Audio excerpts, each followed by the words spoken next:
Hello everyone, welcome to Online Help Guide. Today in this video, I'm gonna give you a tutorial on creating stunning 3D AI images of couple proposing for free. So without any further ado, let's get started. First of all, open up a web browser. Now in the search bar, type in Microsoft Image Creator. Here, click on the first link that you see. Now in the text box, type in the prompt that you have created. Then tap on the Create button.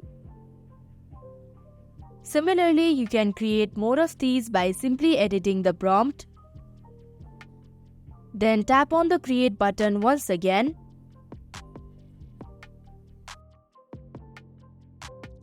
Now click on the image in order to preview it.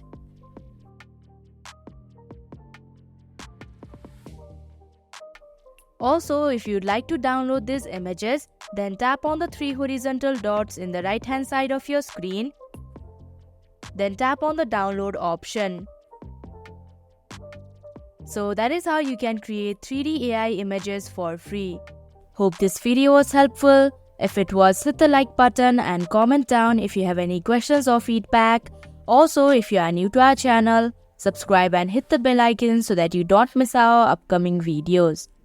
Thank you for watching Online Help Guide.